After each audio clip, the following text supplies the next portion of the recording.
G'day, folks. Today I'm going to go through the first round of this year's AFL draft and really review the picks that have happened tonight.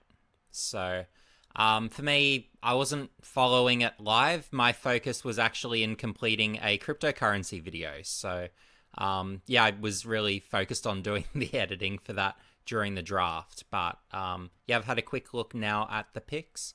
And what I'm going to do tonight, so this year, full disclaimer, I haven't watched a second of junior football, but I do have enough knowledge from years past to at least have a good amount of knowledge on most players, and then those others that were projected to be early picks, and luckily there's no sort of surprises here that I'm not sort of aware of to any extent. I can sort of speak to how each of the players picked can sort of go about their business, how they play, how likely they're to play year one, what's their likely impact sort of from year one, but then also potentially over the course of their career, and additionally as well, how they just in general fit on a club's list. So they're the sort of things I really want to sort of, I guess, draw upon tonight, just to give you a bit of an early review around the first round of this year's draft before everyone else gets theirs out tomorrow. So I hope you enjoy, and it'll probably will be tomorrow actually by the time I've edited this. So but yeah, I'm sure it'll be up before all the websites do their various written reviews anyway. So I'll beat them to the punch.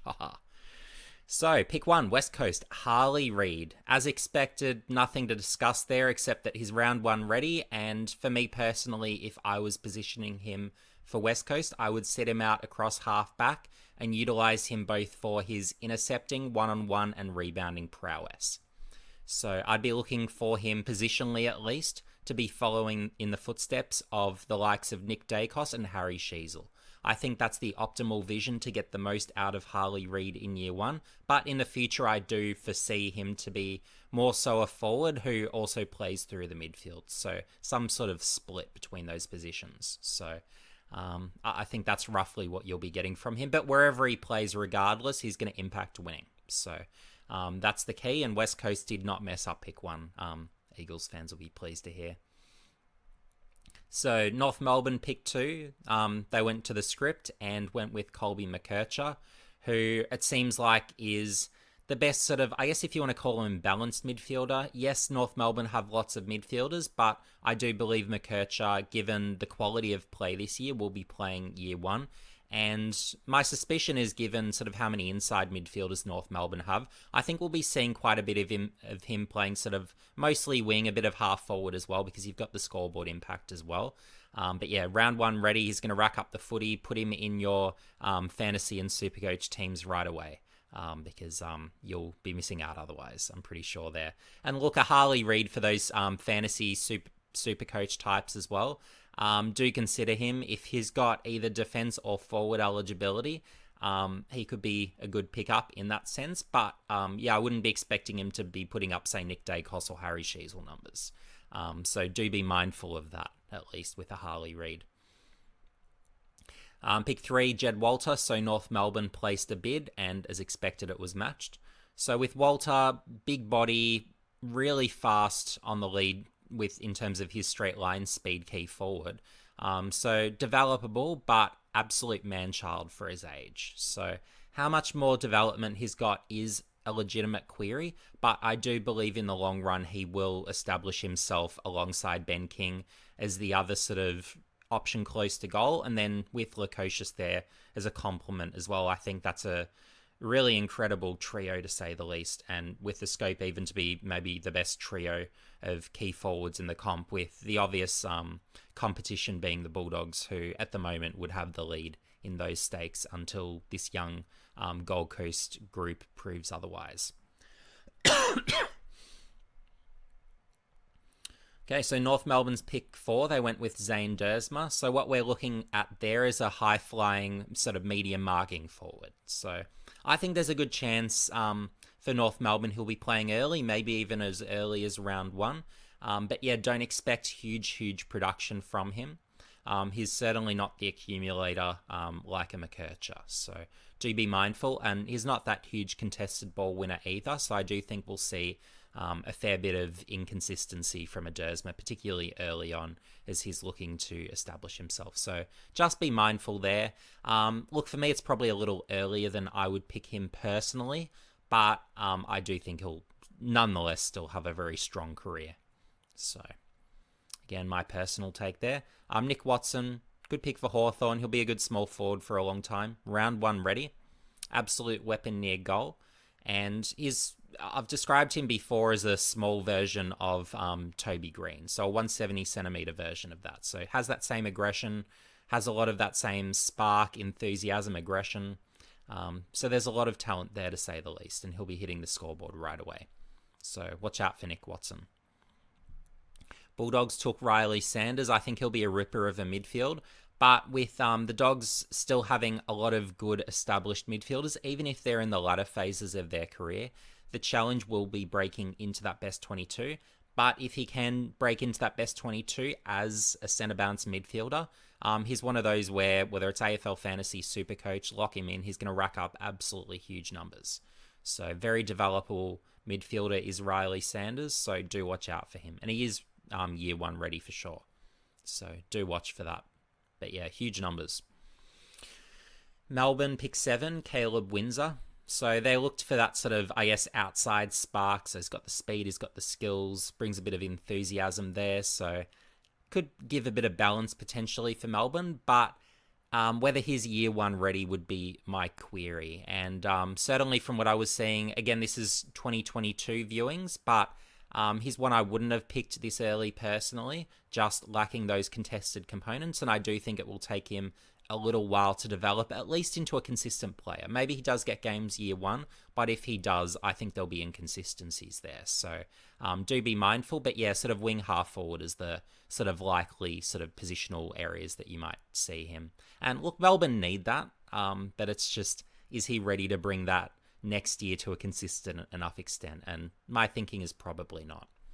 So pick 8, Adelaide. So this was traded obviously from West Coast, and Adelaide big winners right here by actually moving up to get Daniel Curtin. So going into the draft, he was my number 2 rated player, and again, didn't watch a moment of junior footy this year, so making sure you understand that completely at home. But from knowing his game from 2022, he's going to intercept, he's going to win his one-on-ones, he's going to generate meaningful drive. He can kick really well, he's got the composure, but he's also got rare agility, and he's also got the speed as well for the height. So good height, good size, he's year 1 ready. So I think he'll be Adelaide's best key defender. Not necessarily year 1, but maybe year 2 and 3, watch out for that.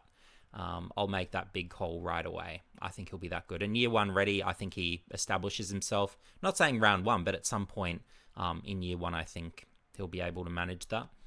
Ethan Reid, Gold Coast, athletic ruckman, absolutely racks it up at will. But yeah, really has that high-end endurance. So covers a heap of ground. Not necessarily all that strong or doesn't play that contested style, but the interesting thing will be where Gold Coast play him in the long run.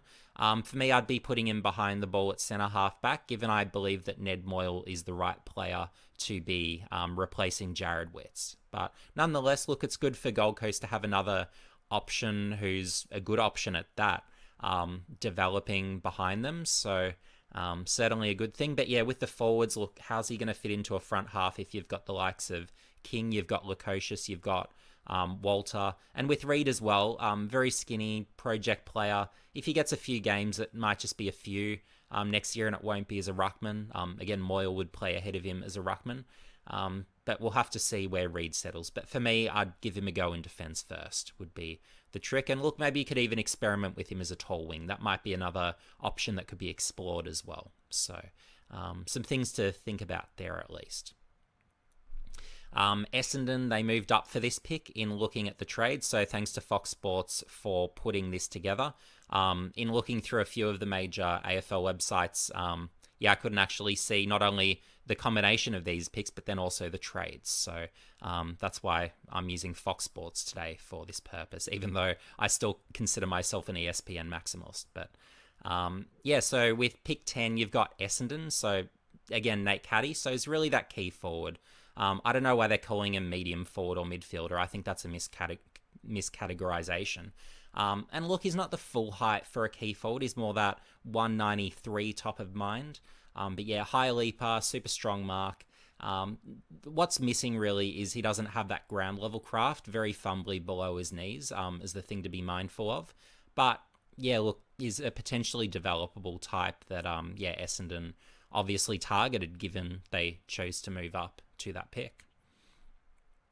And then Geelong with this one, well, they moved back by one, and they went with Connor O'Sullivan, who I think is a very good key defender, and I think second to Curtin of all the key defenders in this draft. So like the pick and being able to move back for a profit, I always really appreciate that as a draft strategy and enjoy often how that works out in the long run. So I think well done Geelong in this instance on making that move. And personally, given my own personal ranking of Caddy, I think it's I wouldn't have moved up for him, at least personally. So personal take again, haven't seen a second of him this year, but even looking at his numbers for this year, I wouldn't personally be able to justify moving up for him for that spot. But personal opinion, we'll have to see if it works out my way or whether Essendon get the call right. We'll have to see.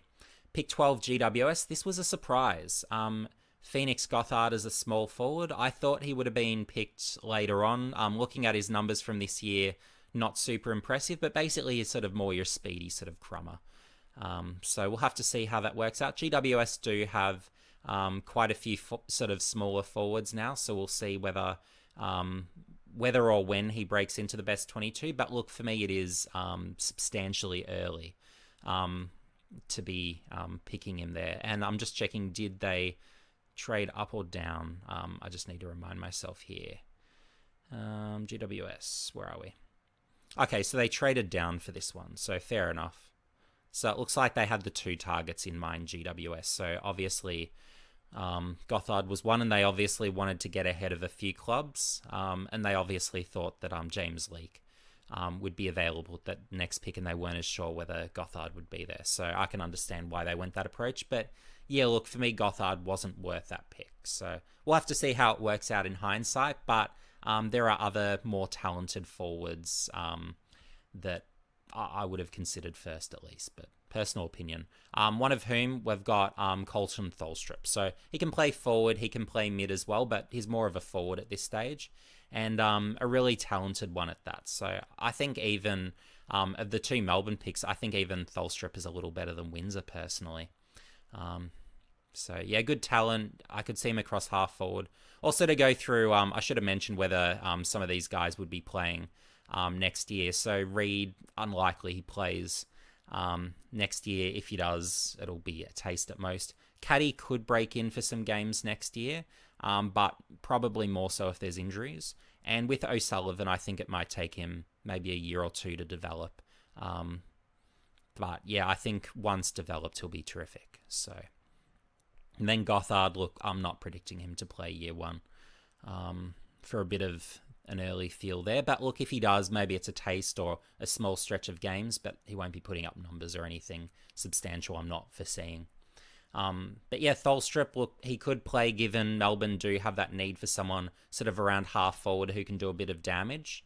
So that would be one thing to be aware of and to, certainly consider. So yeah, do watch out for him next year. If he doesn't play, I think he'll come close and at least be putting up good numbers and playing good football in the VFL and then probably contending for the next year. So we'll have to see there how Melbourne look next year and whether there are those opportunities. Jake Rogers, matched bid for Gold Coast. Really that tiny midfielder, but yeah, one with good skills. He's got the speed. He's really got he's got the tackling. He's really an energy player. He really brings that energy and has that zest for the contest. So, there's something there for him. And yeah, look, he's that sort of Jed Anderson type. I know Gold Coast got rid of him, but maybe he's like a Nick Holman replacement. I remember there was someone in the comment section in one of my other videos mentioning that. And look, I actually agree with that perspective, where I think that's roughly the type of role that he would be sort of pigeonholed to sort of play. So sort of that, whether it's mid, half forward, just really there for the pressure and really bring that side of the game to the fore. Jordan Croft, for me, it's early for a bid, but I understand this was the expected range for him to feature. But yeah, athletic key forward is sort of his type. But yeah, he'll take a while to develop, so don't think he'll play. Um, yeah, and Rogers, look, maybe he gets a taste next year. We'll have to see. But smaller types are usually pretty ready, so he's got a chance. But yeah, Croft project. I think he'll develop as a key defender. I think that's really the play, just given the quality of the Dogs forwards, because it's not like he's going to be ahead of whether it's Norton, Jamara, Sam Darcy. I think will become one of the elite key forwards in a few years, assuming he's developed there. So given that, look, I don't see the spot for Croft, so he just has to by default be a key defender. So yeah, we'll have to see how that goes. But yeah, he can develop under the likes of, say, a Liam Jones, and we'll see how that works out. Will Green, for me, it's a bit early for a ruckman. Obviously, Sydney have a lot of confidence in him in going this early. But yeah, look, historically, at least if we're to reflect, a lot of the best ones historically have gone as rookies or even later in the draft. So is there a real need to pick one this early? Look, for me, you'd have to be uber elite to really deserve to be selected this early. And for me, at least, Green isn't that guy and wasn't that guy when I was watching him in 2022. And looking at his numbers, look, the numbers don't really stack up with the draft positions. So bit of a stretch for me, but hopefully he proves me wrong. But yeah, being a ruckman, he's a project. He'll take time. It's Brady Grundy's ruck division. So the good thing, I guess, in a sense, is that he has Brady Grundy to develop under. There's few better ruckmen, certainly over the last 10 years that we've seen. So I guess it's a positive in that degree to have someone will be developing there. But it's just a bit early for me. James Leake, I understand this was a bit of a slide, but I actually think this is probably more his suitable draft range, for me personally at least. So he did develop substantially this year. He was playing TSL last year. This year he was playing NAB League or whatever it's, I think had a competition name change. You can tell me in the comments section below what it's called. Some company I haven't heard of or something or other. But yeah, look, with a Leak, he's got the versatility. He can play whether it's forward, back. You could even play him on a wing if you want him to. So it just gives you a few options there, ultimately. But yeah, I wouldn't be thinking he'd be playing necessarily next year either. And if so, maybe it's a taste. But he's not putting up numbers for those at home that are sort of thinking from, again, a fantasy sort of perspective. Darcy Wilson, look, he brings that sort of outside run. He's got the skills. He actually finds quite a bit of the ball too, but it's just there's no contested game at all. So, yeah, look, I envisage him sort of developing to be some sort of successor to someone like, say, a Brad Hill once he's sort of seen as being over the hill. Pardon the pun. But, yeah, look, that's roughly what I'm envisaging, where, look, he can play on a wing. You could put him across half forward if you want to. There's some of the options. But yeah, he's got the class, he's got the run, particularly the endurance, but the speed as well, has the evasion. So he's got the tricks. So we'll have to see how he develops, but probably not year one for me. And if he does, maybe it's a taste or as an injury replacement would be my immediate thinking. Will McCabe, yeah, key defender. He's one I actually should have included in my power rankings, and I'm actually dirty on myself for not including him, but it could be maybe a touch earlier than I would have gone. For me, there's a few key defenders, such as Will Dawson, in a few picks' time that, look, I thought are slightly better, at least in projecting ahead for the very long term, but certainly I can understand Hawthorn matching this bid given the lack of development from Denver Granger Barras. So that's the thing to be mindful of. And look, it's understandable as well. If Hawthorn are getting a McCabe here, it makes sense as well that they'd go Watson here. Otherwise, they're doubling up with key defenders. So understandable that they went for that balance there for any Hawthorn fans that are disappointed they didn't grab Curtin. North Melbourne, Taylor Goad. Look, it feels a bit early for me here again, but here's the funny thing. So you had obviously Goldstein, who came in from a basketball background. Well, North Melbourne have some familiarity with going that route, don't they? So North Melbourne with Goldstein being a former basketball player. Well, you've got Goad as well. Same sort of story. Focused on basketball until this year. So given that, haven't seen him, but I'm aware, obviously, you've got the height, you've got the athleticism, and it sounds like he developed well this year. So, Yeah, look, again, earlier than I'd feel comfortable going for a ruck, particularly one where you're speculating at the end of the day. Um, but yeah, look, given they do have that need for a long-term ruckman, and is Tristan Jerry that ideal option? Well, look, Goad will take time anyway to develop, so it does make sense having a ruckman. But yeah, personally, I don't know. Maybe someone would have come through as a rookie, and then that would be more ideal. But personal preference, I'm speaking to more than anything. And Charlie Edwards. So this is another one I haven't seen. So yeah, I don't believe he was playing any footy for Sandringham last year, and as I understand it, he came in a bit later this year. So sort of a taller, athletic midfielder with some tricks, but yeah, the numbers don't really stack up, and yeah, contested. I don't think he's got much of a contested game either from what I've sort of been able to glean about him. So. And the weird thing I'm finding for Adelaide is I actually really like their midfield as it is.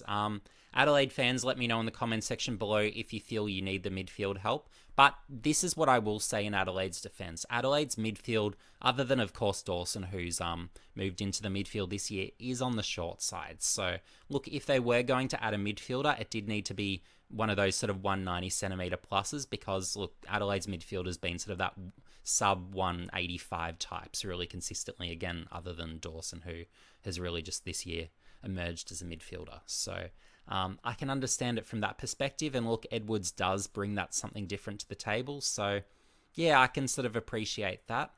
But yeah, there were other needs that I feel like Adelaide probably could have addressed first. So yeah, I'll leave that as my position.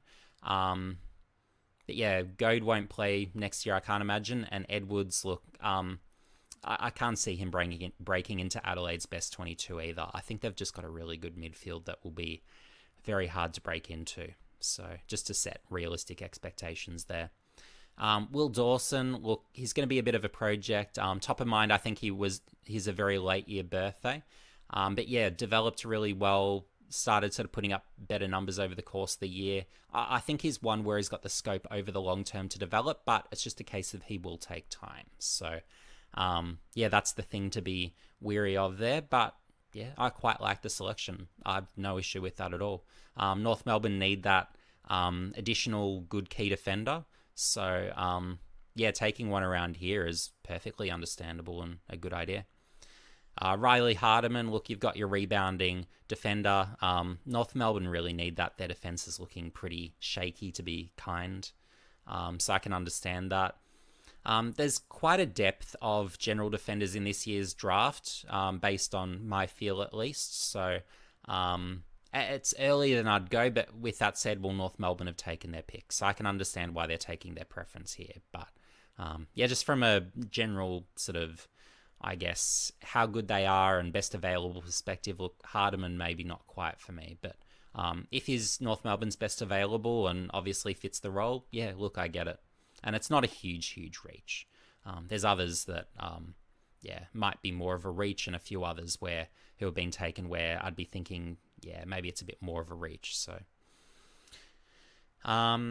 So Caden Cleary, so obviously Collingwood bid on him and Sydney matched. So yeah, you've got your sort of high volume accumulating ball winning midfielder, and he's also got good athleticism as well. But it's just his skills let him down, so that's the thing to be mindful of. So yeah, look, he's physically ready to play year one, and yeah, look, if there's maybe a few midfield injuries, I think he'll come in pretty quickly, and if he does come in, he's going to rack up the footy. So that's the thing to be mindful of there. So yeah, alert for your super coach and AFL fantasy coaches out there. Harry DiMattia, he's ultimately a utility, but one that does fit Collingwood well, and he's a bit of a slider for me. I thought he'd go a bit earlier than this. But yeah, he just gives you options. So you can put him through the midfield, you can put him forward, you can put him across half back. But yeah, explosive midfielder, and yeah, fits the way Collingwood like to play. So yeah, I think the Pies will be very happy with particularly the value here, but also the list fit. I think it's a good fit. So any Collingwood fans up in arms about, oh no, we didn't go with a key position player, yeah, don't stress on it. I think you've done pretty well here with this pick, is my personal take anyway, just from a valuation and stylistic perspective. And the other key position options, I can't imagine a too flash around here anyway. You've got Will Graham, so it looks like Adelaide were just trying to waste a bit of time here with this pick potentially. But yeah, look, you've got sort of your rebounding defender. So I don't believe top of mind that I've seen Graham. I probably said similar in a previous video, but yeah, I can't picture his game, so I probably haven't seen him. But yeah, from what I understand, sort of rebounding defender, and I think he came into sort of the Gold Coast Academy this year in terms of like actually getting games in the NAB League or whatever it's now called. I know they've changed the name of the comp. Again, apologies for whoever the current sponsors are.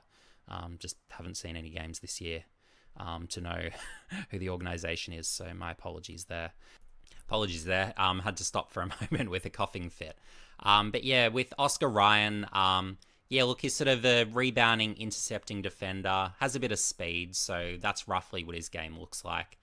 But yeah, probably sort of skills and composure relatively lacking. So for me, it's a bit of a reach taking him this early. So can't compliment all of Adelaide's picks, I'm afraid, but certainly their trade up was the big one. But yeah, with Ryan, look, I'm not expecting to see him this year. I think he'll need some time developing. Graham, and I should go back as well to sort of say, yeah, I'm not expecting him necessarily to sort of be playing at AFL level next year, even if Gold Coast could do with a bit of a boost in defence. But sorry. But yeah, with sort of like a late season surge, look, maybe if he has a big pre-season, maybe he's more plausible to see at some stage, because I do understand that he did develop well over the course of the year. But yeah, not expecting to play AFL. Don't think he'll play AFL next year.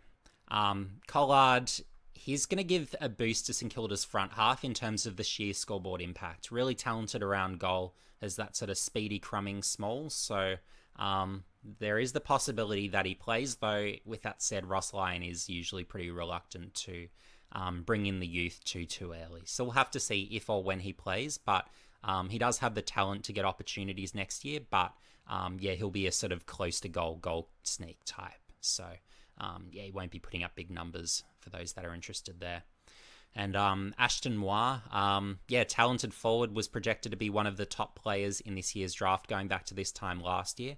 He was a pretty consensus sort of top 3 pick, I think would be reasonable to say, certainly top 5. I'm sure he would have been on everyone's draft boards at that time. But yeah, very athletic forward, high flyer, lots of talent, but yeah, just his numbers haven't gone up this year. So don't know the full story around why this year was a flop, but yeah, look, he just hasn't really shown the progression that you'd expect ultimately, or really bringing the scoreboard impact, given he likely probably still played most of his footy as a forward. It's just, yeah, you really need to sort of see those goals at the end of the day from him. But yeah, probably good value for Carlton here. And look, Carlton really needed the forwards, so understandable. And yeah, it'll be interesting to see if he gets a shot. It'll probably depend on how well Carlton's other forwards are going. But yeah, look, with a Moir, look, his game isn't super advanced or perfect. It's more just his one where he's got the talent where if things work out, he could really be incredible. So that's to give you a bit of a feel as to how he goes about playing his footy.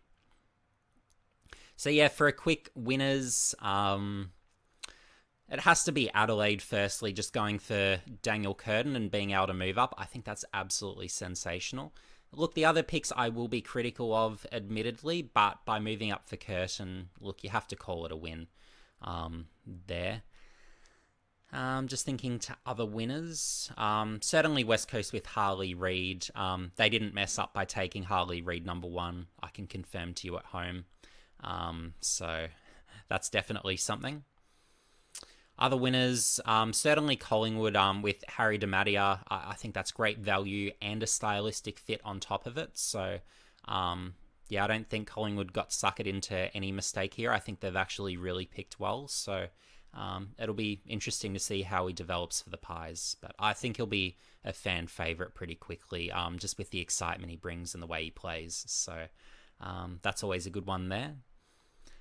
Thinking to other teams that I feel got really good value. Not really many others that are standing out, actually. I'm finding it sort of teams will split picks where it's like they've done well on some, but probably not amazingly on others. North Melbourne, I think with Colby McKerchie, you can't go wrong with that pick. I think that was a good one. And then Will Dawson as well, I really liked for value. Any others? I wouldn't mind picking one more that I liked, just for you at home.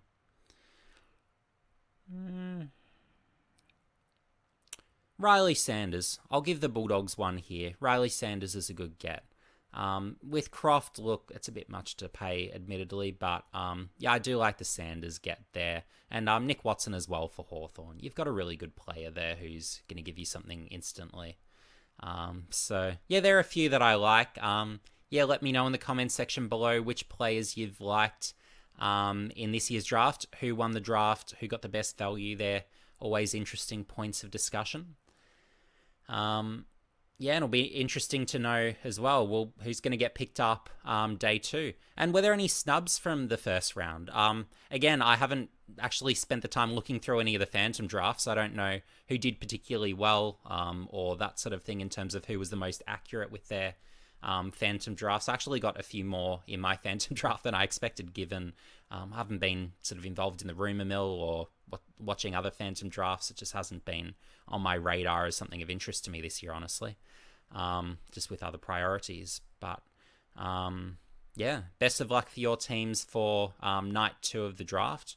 Yeah, anyway, see you in the next one.